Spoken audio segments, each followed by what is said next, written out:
Assalamualaikum. How are you, dear students? The Physics Gurus YouTube channel, and I am Rizwan Khalil. Today we will discuss different examples or different questions from the past paper, so that जो हम topic पढ़ गए हैं unit number 19 and 20 में series combinations and parallel combination of resistors as well as difference between the statement or definition of EMF and potential difference. Then obviously Ohm's law statement was there. Then relation between resistance and length of the conductor, resistance and cross sectional area, and etc and etc. So अभी हम different papers से different questions solve करेंगे so that उस concept को ज़्यादा बेहतर तरीके से apply कर सकें. So today we will discuss question number 9 of June 2016. और इस क्वेश्चन में a diagram is given and different parts are given to be evaluated. Okay, इस डायग्राम में 12 volt battery is given. Okay जी, टू रेजिस्टर्स कनेक्टेड आपस में 18 ohm and 30 ohm, and obviously how they are connected in series combination. Part 1 एक 18 ओम की और एक 30 ohm की. Part 1 what is meant by EMF. 2 marks का क्वेश्चन है और ऑब्वियसली इसकी हम लिखेंगे पूरी की पूरी statement that amount of work done by a unit charge when it moves around a complete circuit. Amount of work done by a unit charge when it moves around a complete circuit, then this is called as EMF और electromotive force. Part 2 में ये given है if IB is the current passing through the battery, I1 is the current passing through 18 ohm resistor, and I2 is the current passing through 30 ohm resistor, then write the relation between IB, I1 and I2. and obviously जब इसका relation लिखेंगे तो definitely कौन C circuit diagram हमारे पास है, किस combination में resistance are connected, they are connected in series. and what we have learned in series combination, क्या पढ़ के आए थे about the current in series combination. Current passing through each resistor remains same and that is equal to the current of the battery. यानी हर resistance में से equal amount में current pass करेगा और वो करंट किसके इक्वल होगा, करंट ऑफ द बैटरी के.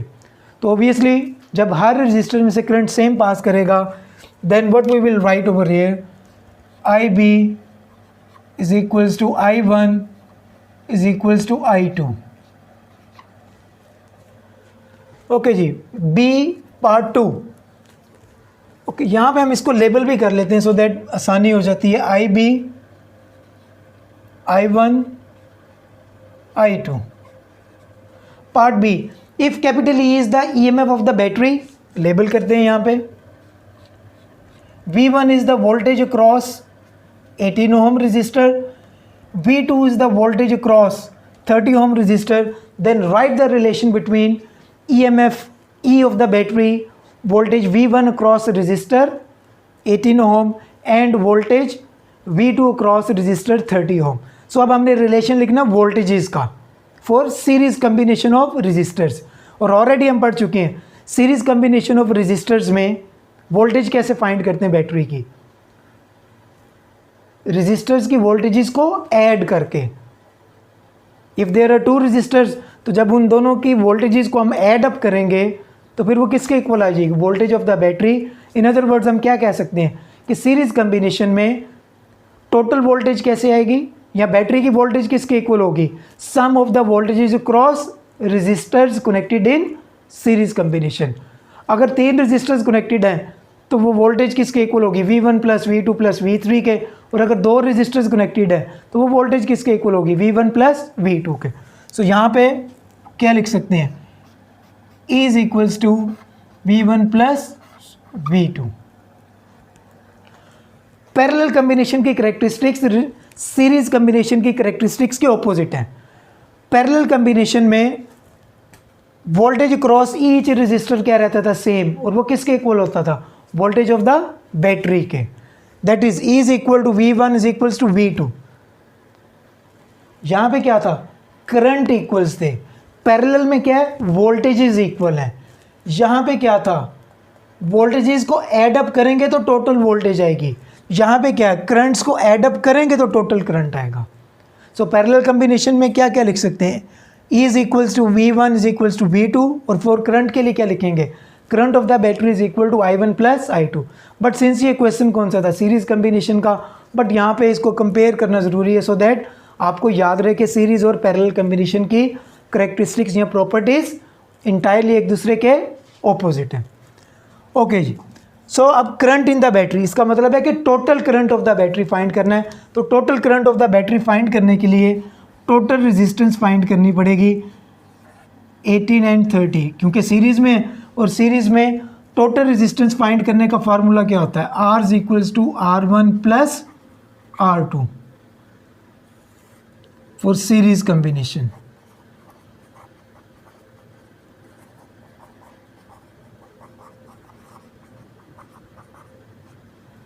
सो R1 किसके इक्वल है 18 ओम, R2 किसके इक्वल है 30 ओम, एड अप किया तो क्या आ जाएगा जी 48 ओम। क्या फाइंड करना है, करंट, वोल्टेज किसके इक्वल गिवन है 12 वोल्ट्स के इक्वल। डायग्राम में अगर आप देखो तो ये 12 वोल्ट्स के इक्वल है। ओहम्स लॉ अप्लाई कर दो, V is equals to IR, I is equals to V over R is equals to 12 over 48 is equals to 0.25 ampere. So current किसके इक्वल आ गया जी 0.25 एम्पेयर। सो फिर देख लो क्या चीज़ याद रखनी है, सीरीज कम्बिनेशन में अगर हमने करंट फाइंड करना है तो फिर पहले जितनी रजिस्टर्स कनेक्टेड है सीरीज कम्बिनेशन में उन सबको क्या करना पड़ेगा, ऐड अप, क्योंकि ये क्या हमें प्रोवाइड करेगा, करंट ऑफ द बैटरी या total current of the circuit, और वही करंट सारी रजिस्टर्स में से क्या करेगा, इक्वली पास करेगा। नेक्स्ट बात था जी, state the Ohm's law and give its one limitation. और ऑब्वियसली ओम्स लॉ के लिए हम क्या कहते हैं, voltages and current are, voltage and current are directly proportional to each other provided that, यहाँ तो उसकी फिजिकल कंडीशन चेंज ना हो, फिजिकल स्टेट चेंज ना हो, या उस बॉडी का टेम्परेचर क्या रहे, कांस्टेंट रहे। तो इन दिस वे फिर ओहम्स लॉ क्या रहता है, एप्लीकेबल। और उसकी कौन सी लाइन आती है, स्ट्रेट लाइन आती है जब हम ग्राफ ड्रॉ करते हैं बिटवीन वोल्टेज एंड करंट। और अगर फिजिकल कंडीशन सेम नहीं रहती, टेम्परेचर चेंज हो जाता है, तो फिर ऑब्वियसली वो ग्राफ कभी भी स्ट्रेट लाइन नहीं रहता, कर्व्ड ग्राफ फिर हमारे पास आता है, और ऑलरेडी हम ये पढ़ चुके हैं। ओके जी, नेक्स्ट बात था, what is relation between register and length of the conductor. आसान सा है ना, resistance and length of the conductor are directly proportional to each other. जितनी रजिस्टर लेंथ की वैल्यू ज़्यादा होगी उतनी रजिस्टर की वैल्यू भी ज़्यादा होगी, जितनी लेंथ की वैल्यू कम होगी उतनी रेजिस्टेंस की वैल्यू भी कम होगी। Length double, resistance double, length half, resistance half. Similarly, when one increases, other increases. When one decreases, other also decreases. फिर था जी लास्ट पार्ट इसका, relation between resistance and cross sectional area of the conductor.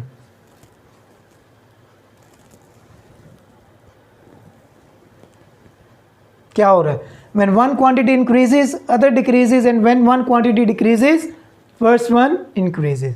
So क्या relation होगा दोनों में, inversely proportional. सो इसका मतलब क्या होगा कि रेजिस्टेंस ज़्यादा करने के लिए क्रॉस सेक्शनल एरिया कम करना पड़ेगा, और रेजिस्टेंस कम करने के लिए क्रॉस सेक्शनल एरिया ज़्यादा करना पड़ेगा। एरिया डबल हो जाएगा तो रेजिस्टेंस हाफ हो जाएगी, और एरिया हाफ हो गया तो रेजिस्टेंस डबल हो जाएगी। सो आई होप कि ये क्वेश्चन क्लियर हो गया होगा। अब देखते हैं इसका नेक्स्ट क्वेश्चन। ओके, अब हम डिस्कस करते हैं example number 2। Question number 7, November 2014।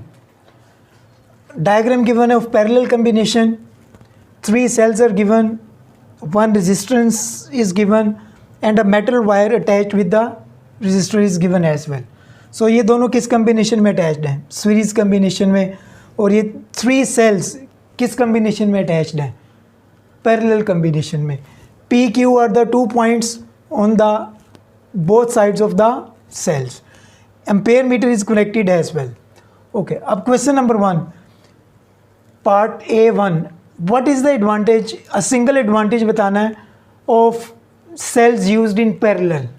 Already हम पढ़ चुके हैं कि whenever cells used in parallel, तो number 1 battery will be long lasting, number 2 if any cell fails, other cells क्या करते हैं, वर्क करते हैं, और ये भी पॉसिबिलिटी है कि इफ़ वन सेल फेल्स तो we can replace that cell without closing the circuit. So long lasting, if one cell fails, other works, faulty cell can be replaced without switching off the circuit. Part number 2, what is the potential difference across P and Q? P and Q cells या batteries के cells के across थे, in other word battery के across थे 2 points, और ये तीनों cell कैसे कनेक्टेड थे, पैरेलल कॉम्बिनेशन में। और ऑलरेडी हम ये पढ़ चुके थे कि जब बैटरी पैरेलल सेल्स को कनेक्ट करके बनाई जाती है तो फिर उसकी वोल्टेज क्या रहती है, सेम जितनी वोल्टेज सेल की थी। कितने सेल्स अटैच्ड हैं, 3, हर सेल कितने वोल्टेज का, 1.5 का, तो ऑब्वियसली पी और क्यू की वोल्टेज भी कितनी होगी, 1.5 वोल्ट्स। ओके, अब आते हैं जी, एम्पेयर मीटर की रीडिंग गिवन थी और एम मीटर की रीडिंग गिवन थी 0.075 एम्पेयर, और कहा यह गया था कि resistance of the metal wire, इसके रेजिस्टेंस फाइंड करनी है। ऑब्वियसली इसके रेजिस्टेंस हमें नहीं पता, तो सबसे पहले हम क्या फाइंड करते हैं, टोटल रेजिस्टेंस सर्किट की फाइंड कर लेते हैं। V is equals to I R, और यहाँ से R is equals to V over I, R is equals to voltage थी हमारे पास 1.5, करंट था 0.075, सॉल्व करेंगे तो ये टोटल रेजिस्टेंस आ जाएगी 20 ओम। कितनी रेजिस्टेंस आ गई, 20 ओम। अब ये कौन सा कॉम्बिनेशन था, सीरीज। लेट्स सपोज मैं इसको रिप्रेजेंट कर देता हूँ, इसकी रेजिस्टेंस को R1 से, इसकी रेजिस्टेंस को R2 से। तो टोटल रेजिस्टेंस का फार्मूला क्या था, R is equals to R1 plus R2। What was the value of R, क्या वैल्यू थी 20, R1 की वैल्यू कितनी है 6, R2 यानी मेटल वायर की वैल्यू फाइंड करनी है, तो वो आ जाएगी जी 20 माइनस 6 इज इक्वल टू 14 ओम। सो फिर ये देख लें, ये पॉइंट बड़ा क्रिटिकल है कि यहाँ पे हमने मेटल वायर की रेजिस्टेंस फाइंड करनी है, और मेटल वायर कैसे कनेक्टेड थी, कम्बिनेशन में विद 6 ओम रजिस्टर सीरीज़ में। तो सीरीज़ कम्बिनेशन में टोटल रेजिस्टेंस का फार्मूला क्या था, R is equals to R1 plus R2, या R is equals to R1 plus R2। तो पहले टोटल रेजिस्टेंस फाइंड कर ली by using formula of Ohm's law, V is equals to I R, R is equals to V over I, और वो कितनी आई 20 ओम। फिर उसके बाद फार्मूला अप्लाई कर दिया, R is equal to R1 plus R2, value substitute की और आंसर उसका आ गया 14 ओम। क्लियर है जी यहाँ तक।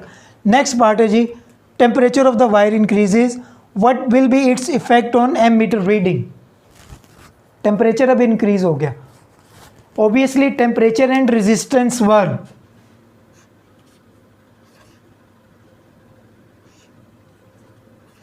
Directly proportional.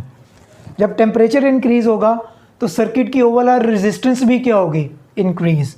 सो यहाँ पे क्या लिखेंगे, when temperature increases overall resistance of circuit increases. Obviously आपने वर्ड्स में लिखना है, एरोज में नहीं लिखना, स्पेस का मैं इसलिए मैं यहाँ पे वो लिख रहा हूँ। When temperature increases overall resistance of the circuit increases, why, क्योंकि मेटल वायर का जब रेजिस्टेंस की वैल्यू इंक्रीज होगी तो ऑब्वियसली वो एडअप होगी 6 ओम में, और टोटल रेजिस्टेंस भी क्या हो जाएगी, increase. But what is the relation between resistance and current, inversely proportional. So when resistance increases, obviously current decreases and ammeter की reading also decreases, because ammeter क्या measure करता है, करंट को measure करता है। So ये पॉइंट दोबारा देख लें जी, उसने कहा कि when temperature of the wire increases, what is the effect on ammeter reading। जब टेम्परेचर इंक्रीज हुआ वायर का तो वायर की रेजिस्टेंस भी क्या हुई, increase, due to which net, वो सीरीज सर्किट है ना, नेट रेजिस्टेंस या टोटल रेजिस्टेंस भी क्या होगी, increase. And what is the relation between resistance and current inversely proportional, so जब रेजिस्टेंस इंक्रीज हुई तो करंट भी डिक्रीज हुआ। सो आई होप कि अब आपको ये टॉपिक समझ आ गया होगा। So hope for the best and best of luck to all of you. अस्सलाम वालेकुम।